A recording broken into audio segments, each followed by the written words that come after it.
ಇದು ನಮ್ಮ ಚಾನಲಲ್ಲಿ ಪ್ರಪ್ರಥಮ ಸರ್ ಇದು ಈ ರೆಸಿಪಿ. ಇಷ್ಟೇ ಸರ್, ಇದು ಹಾಕಿ ಇಟ್ಬಿಟ್ಟು ಇನ್ನು ಡೀಪ್ ಫ್ರೈ ಮಾಡಿದರೆ ಬ್ಯೂಟಿಫುಲ್ ಆಗಿರುತ್ತೆ ಸರ್.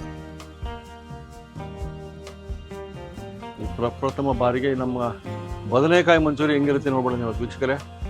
ಅದ್ಭುತ ರೆಸಾರ್ಟ್ ಇದು, ನೈಸರ್ಗಿಕವಾದದ್ದು.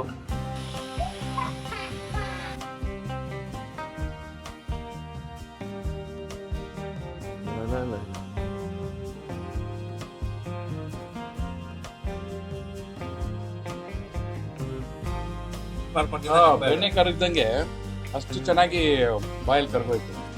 ಬೆಣ್ಣೆ? ಹೌದು, ಮಂಚೂರಿಯಲ್ಲಿ ಬೆಣ್ಣೆ. ರೊಟ್ಟಿ ಕಲ್ಲು ರೆಸಾರ್ಟ್ಸ್, ಪಶ್ಚಿಮ ಘಟ್ಟ.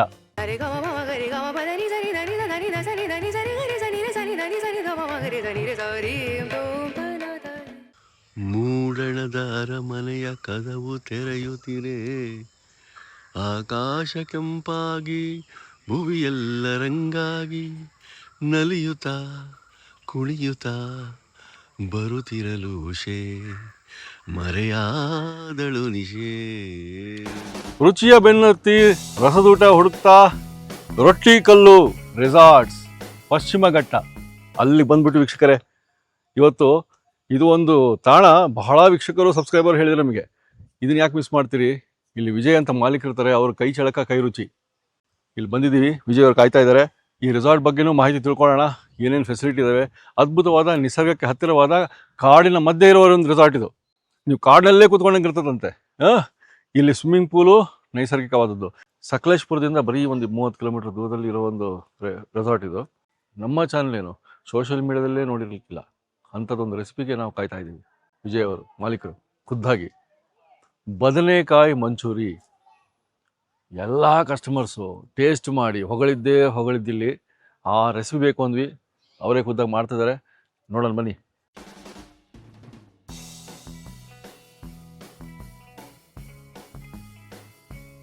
ಸರ್ ನಮಸ್ಕಾರ. ಸರ್ ನಮಸ್ತೆ. ನಮಸ್ತೆ ವೀಕ್ಷಕರೇ, ಮಾಲೀಕರು ರೊಟ್ಟಿ ಕಲ್ಲು ಪಶ್ಚಿಮ ಘಟ್ಟದಲ್ಲಿ ಅದ್ಭುತವಾದ ಒಂದು ನೈಸರ್ಗಿಕ ರೆಸಾರ್ಟ್ಸ್ ಇದು. ಮಾಲೀಕರು ಸರ್ ವಿಜಯ್ ಕುಮಾರ್. ವಿಜಯ್ ಮಗಜಳ್ಳಿ ಅಂತ ನನ್ನ ಸ್ವಂತೂರು. ಈಗ ವಿಜಯ್ ರೊಟ್ಟಿ ಕಲ್ಲು ಅಂತ ಆಗ್ಬಿಟ್ಟಿದೀನಿ. ವಿಜಯ್ ರೊಟ್ಟಿ ಕಲ್ಲು ಅಂತ ಪ್ರಸಿದ್ಧ. ಇವಾಗ 20 ವರ್ಷ ಆಯ್ತು ಮಾಡಿ. 2006 ಮಾಡಿದ್ದು. ಓಕೆ, 20 ವರ್ಷ ಆಯ್ತು.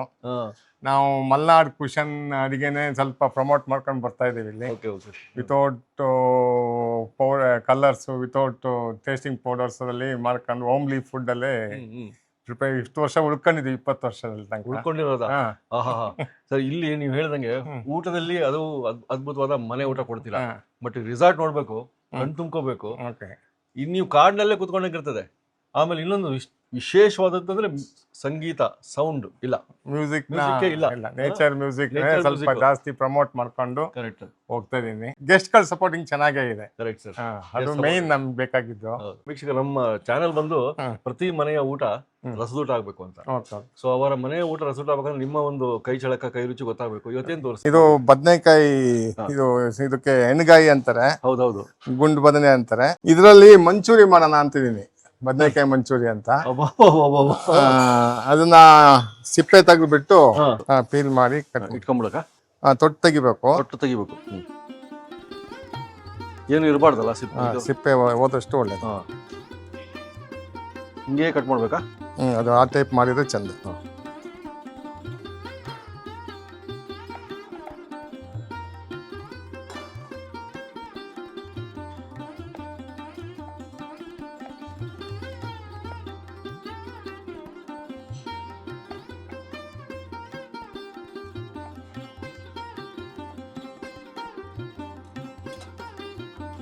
ಸ್ಕ್ವೇರ್ ಹಂಗೆ ಕಟ್ ಮಾಡಿಬಿಟ್ಟು ಸ್ಕ್ವೇರ್. ನೀವು ಫ್ರೂಟ್ ಸಲಾಡ್ ಮಾಡೋತ್ತಿಗೆ ಶುಗರ್ ಹಾಕ್ಬಿಟ್ರೆ ಸೈಡ್ನ ಒಂಚೂರು ತೊಳ್ಕೊಬಿಟ್ಟು ಹಂಗೆ ವಾಶ್ ಮಾಡ್ಕೊಬ.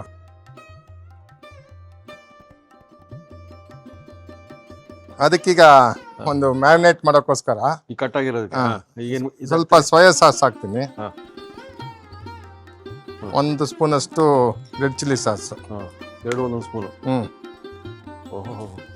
ಆಮೇಲೆ ಅದಕ್ಕೆ ಸ್ವಲ್ಪ ಪೆಪ್ಪರು, ಸ್ವಲ್ಪ ಖಾರ ಪುಡಿ, ಸ್ವಲ್ಪ ನಿಮಗೆ ಎಷ್ಟು ಸ್ಪೈಸಿ ಬೇಕೋ ಅಷ್ಟು ಹಾಕೋಬೋದು. ಒಂದು ಸ್ವಲ್ಪ ಉಪ್ಪು, ನಿಮಗೆ ಟೇಸ್ಟಿಗೆ ತಕ್ಕನಂಗೆ ಉಪ್ಪು ಹಾಕಿ ಅದಕ್ಕೆ ಸ್ವಲ್ಪ ಅಕ್ಕಿ ಹಿಟ್ಟು ಹಾಕ್ತಿದ್ದೀನಿ. ಓ, ಎಷ್ಟಾಗ್ತದೆ ಸರ್ ಇದು? ಅಕ್ಕಿ ಹಿಟ್ಟು ಒಂದೂವರೆ ಸ್ಪೂನ್ ಹಾಕಿ ಸಾಕು. ಇದು ಬೈಂಡಿಂಗ್ ಅಷ್ಟೇ. ಈನ ಮಿಕ್ಸ್ ಮಾಡಿ ಒಂದು ಕಡೆ ಇಟ್ಟು ಒಂದು ಸ್ವಲ್ಪ ಬಾಣಲಿಯಲ್ಲಿ ತಾಳಿಸ್ಕೋಬೇಕು. ಅದು ಬೇಕಾದ್ರೆ ಸ್ವಲ್ಪ ನಿಂಬೆಹಣ್ಣು ಹಾಕಿಬಿಟ್ರೆ ನೀವು ಚೆನ್ನಾಗಿರುತ್ತೆ. ಒಂದು ಅರ್ಧ ನಿಂಬೆಹಣ್ಣು ಇಷ್ಟೇ ಸರ್. ಇದು ಹಾಕಿ ಇಟ್ಬಿಟ್ಟು ಇನ್ನು ಡೀಪ್ ಫ್ರೈ ಮಾಡಿದ್ರೆ ಬ್ಯೂಟಿಫುಲ್ ಆಗಿರುತ್ತೆ ಸರ್. ಇಷ್ಟೇ ಹಾಕಿ ಡೀಪ್ ಫ್ರೈ ಮಾಡೋದು. ಸ್ವಲ್ಪ ಚಾಟ್ ಮಸಾಲ ಸ್ವಲ್ಪ ಲಾಸ್ಟಿಗೆ ಸಿಂಪಡಿಸೋದು. ಅದೀಗ ಬದನೆಕಾಯಿ ಮಂಚೂರಿ ಮಾಡೋಕ್ಕೆ ಈಗ ಎಲ್ಲ ರೆಡಿ ಮಾಡ್ಕೊಂಡಿದ್ದೀನಿ. ಈಗ ಎಣ್ಣೆ ತಗೊಂಡು ಎಣ್ಣೆ ಕಾಯೋ ತನಕ ಬಿಡ್ಬೇಕು.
ಸರ್ ಈಗ ಎಣ್ಣೆ ಕಾದಿದೆ. ಈಗ ಮಂಚೂರಿನ ರೆಡಿ ಮಾಡ್ತೀನಿ. ಹೌದು, ತಗೊಳ್ಸ್ಕೊಳ್ತೀನಿ. ಈಗಾಗಲೇ ಮ್ಯಾರಿನೇಟ್ ಆಗಿದೆ. ಪ್ರಪ್ರಥಮ ಬಾರಿಗೆ ನಮ್ಮ ಬದನೆಕಾಯಿ ಮಂಚೂರಿ ಹೆಂಗಿರುತ್ತೆ ನೋಡ್ಬೇಡ ನೀವು ವೀಕ್ಷಕರೇ. ನೀವು ನೋಡಿದರೆ ಕಾಮೆಂಟ್ ಹಾಕಿ. ನಾವಂತೂ ಇದು ಫಸ್ಟ್ ಟೈಮ್ ರೊಟ್ಟಿಕಲ್ಲಲ್ಲಿ. ಅದ್ಭುತ ರೆಸಾರ್ಟ್ ಇದು, ನೈಸರ್ಗಿಕವಾದದ್ದು. ಇಲ್ಲಿ ನೈಸರ್ಗಿಕವಾದ ಮಂಚೂರಿ. ಪ್ಯಾಷನ್ ಇದ್ರೆ ಮಾತ್ರ ಹೊಸ ಅಡುಗೆಗಳು ಸಿಗೋದು, ಐಡಿಯಾ ಬರೋದು. ಅದೇ ಪ್ಯಾಷನ್ ಇರೋ ವಿಜಯ್ ಅವರು ಇದು.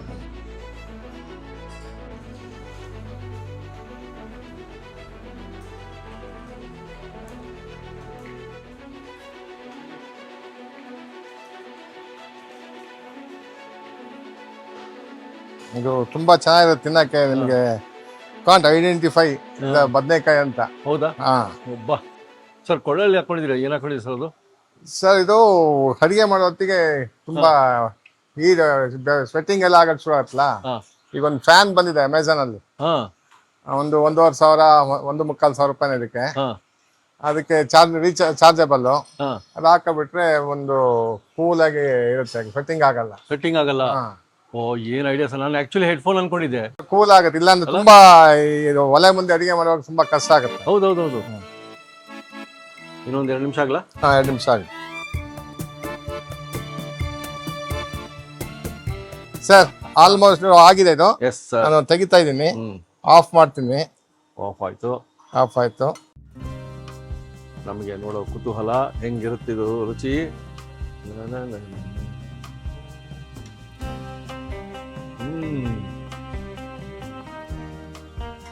ಈ ರೆಸಿಪಿ ಸಿಗೋ ಒಂದು ಭಾಗ್ಯ ನಮಗೆ ಇಲ್ಲಿದೆ ನೋಡಿ. ಇದಕ್ಕೊಂದು ಚೂರು ಚಾಟ್ ಮಸಾಲ ಹಾಕ್ಬಿಡ್ತೀನಿ ಸರ್.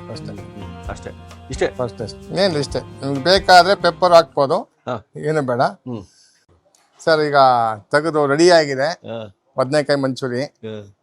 ಟೇಸ್ಟ್ ಮಾಡಿ ನೀವು ಹೇಳ್ಬೇಕು ಹೇಗಿದೆ ಅಂತ.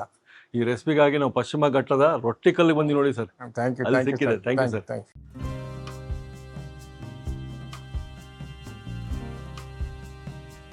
ಸರ್ ಈಗ ಬದನೆಕಾಯಿ ಮಂಚೂರಿ ಮಾಡಿದ್ದೀನಿ. ನಮ್ಮ ರೆಸಾರ್ಟಿಗೆ ಮೈಸೂರಿಂದ ಗೆಸ್ಟ್ಗಳು ಬಂದರೆ ಅವರಿಗೆ ಕೊಟ್ಬಿಡ್ತೀನಿ ಟೇಸ್ಟ್ ಮಾಡಿ ಹೇಳಲಿ ಅಂತ.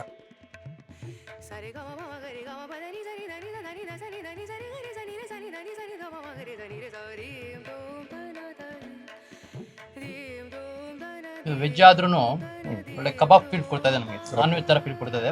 ಬಟ್ ತುಂಬಾ ಚೆನ್ನಾಗಿದೆ. ಯಾವತ್ತೂ ಟೇಸ್ಟ್ ಮಾಡಿಲ್ಲ ಈ ತರದ್ದು ಬದನೆಕಾಯಲ್ಲಿ. ತಿಂತಾ ಇದ್ರೆ ಫ್ಲೇವರ್ ಉಪ್ಪು ಖಾರ ಹುಳಿ ಎಲ್ಲ ಸಿಗ್ತಾ ಇದೆ, ತುಂಬಾ ಚೆನ್ನಾಗಿದೆ. ಆಕ್ಚುಲಿ ಗೆಸ್ಟಿಗೆ ಇಲ್ಲಿ ಕೊಡುವಾಗ ನಾವ್ ಹೇಳಕ್ ಹೋಗಲ್ಲ ಬದನೆಕಾಯಿ ಅಂತ, ಅವ ತಿಂದ್ಮೇಲೆ ಅದು ಫೀಲ್ ಇರಕ್ಕಲ್ಲ. ಇದು ಬದನೆಕಾಯಿ ಅಂತಾನೆ ಗೊತ್ತಾಗ್ತಿಲ್ಲ, ಬಾಯಿ ಹಾಕೊಂಡಿದ ತಕ್ಷಣ ಕರ್ಗೋಗ್ತಾ ಇದೆ. ಇದು ಸ್ವಲ್ಪ ಬಿಸಿ ಇದ್ದಾಗ ತಿಂದ್ರೆ ಒಳ್ಳೇದು ಸರ್. ಬೆಣ್ಣೆ ಕರಗ್ದಂಗೆ ಅಷ್ಟು ಚೆನ್ನಾಗಿ ಬಾಯಲ್ಲಿ ಕರ್ಗೋಯ್ತು. ಸರ್ ನೀವೆಲ್ಲ ಹೇಳಿದಕ್ಕೆ ಒಂದು ತಿನ್ಬೇಕು ಅನ್ಸ್ಬಿಡ್ತೀವಿ. ನೋಡೋಣ ಸರ್. ವಾ, ಬೆಣ್ಣೆ. ಹೌದು, ಮಂಚೂರಿಯಲ್ಲಿ ಬೆಣ್ಣೆ. ಅದು ಆಕ್ಚುಲಿ ಕೆಲವೊಂದು ಬದನೆಕಾಯಿ ವಿತೌಟ್ ಸೀಡ್ಲೆಸ್ ಬರುತ್ತೆ ನೋಡಿ ಸರ್, ನೋಡು ಒಂಥರ ಪರ್ಪಲ್ ಕಲರ್, ಅದಂತೂ ಸೂಪರ್ ಆಗ್ಬಿಡುತ್ತೆ ಸರ್. ಇದರಲ್ಲಿ ಇದು ಆಕ್ಚುಲಿ ಎಣ್ಗಾಯಿ ಮಾಡಕ್ಕೆ ಅಂತ ಗುಂಡು ಬದನೆ, ಆ ಪರ್ಪಲ್ ಕಲರ್ ಉದ್ದ ಬರುತ್ತೆ ನೋಡಿ, ಅದರಲ್ಲಿ ವಿತೌಟ್ ಸೀಡ್ಲೆಸ್ ಇರುತ್ತೆ ಅದು ಅದ್ರಲ್ಲಿ ತುಂಬಾ ಆಗುತ್ತೆ. ನೀವು ಐಡೆಂಟಿಫೈ ಮಾಡಕ್ಕೆ ಆಗಲ್ಲ ಯಾವುದು ಅಂತ. ಔಟರ್ ಲೇಯರ್ ಅಷ್ಟು ಕ್ರಿಸ್ಪಿಯಾಗಿ, ಒಳಗೆ ಅಷ್ಟು ಸಾಫ್ಟ್ ಆಗಿ ಎಕ್ಸಾಕ್ಟ್ಲಿ ಎಕ್ಸ್ಪೆಕ್ಟೇ ಮಾಡಲಿಲ್ಲ. ಅದು ಚೆನ್ನಾಗಿದೆ ಸರ್. ಈ ಪ್ರತಿಯೊಬ್ರು ಮಾಡ್ಕೊಂಡು ನಿಮ್ಗೆ ಹೊಗಳ್ತಾರೆ 100%. ರೈಟ್. ಮುಂದಿನ ಸಂಚಿಕೆ ಮತ್ತೆ ಸಿಗೋಣ ಇನ್ನೊಂದು ರೆಸಿಪಿ ಒಟ್ಟಿಗೆ. ನಮಸ್ಕಾರ ಸರ್.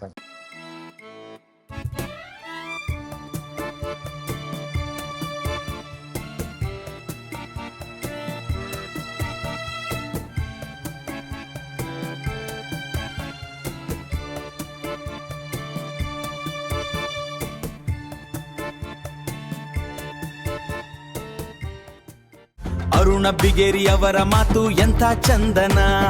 ಮನೆ ಮನೆ ರಸದೂಟ, ರುಚಿಯಾದ ಜೀವನ. ಮನೆ ಮನೆ ರಸದೂಟ.